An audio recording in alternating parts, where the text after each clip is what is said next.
তো আমি যেহেতু পরশুদিনই চলে আসতেছি বাংলাদেশে, আমি বাই দ্য টাইম এই খবর শোনার পর প্রথম বিষয়টা হচ্ছে গিয়ে যে অনেক পাপ আছে যে আমাদের বাচ্চা ছাড়া করার পরে আমাদের এই পাপের মানে ভোগ করতে হয়, পাপের শাস্তি ভোগ করতে হয়। যাই হোক, এখন অতীতের কথা না বলে এটা দিয়ে শুরু করলাম আর কি। অতীতের কথা না বলে এখন বর্তমান অবস্থায় আসি। তবে দোষাদোষী তো করবো, আমি সিদ্ধান্ত নিচ্ছি যে প্রয়োজনে আমি আগামী সপ্তাহে এসে আমি মাধবপুর চুনারঘাটে মহাসমাবেশ ডাকবো। দেশে এসে মহাসমাবেশের আলটিমেটাম সাবেক এমপি ব্যারিস্টার সুমনের। এ কেমন সাহস দেখাচ্ছেন ব্যারিস্টার সুমন?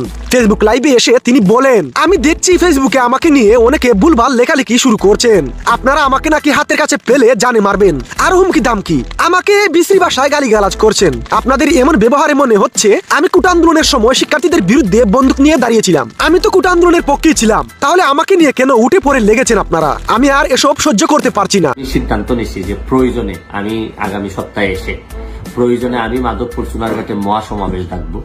এই মহাসমাবেশের মধ্য দিয়ে আমি হবিগঞ্জের সব যারা আছেন তাদেরকে একত্রিত হওয়ার কথা বলবো। এই কষ্টটুকু আমি এটার জন্য দুঃখ প্রকাশ করতেছি। আমি শীঘ্রই দেশে ফিরছি। প্রিয় ভিউয়ার্স, আপনারা হয়তো শুনেছেন আগামী সপ্তাহের মধ্যেই দেশে এসে মহাসমাবেশের ডাক দিয়েছেন সাবেক এমপি ব্যারিস্টার সুমন। তার এমন সাহস দেখানো কি আপনারা কিভাবে দেখছেন? প্লিজ লাইক, কমেন্ট, শেয়ার করে জানিয়ে দিন আপনার মতামত।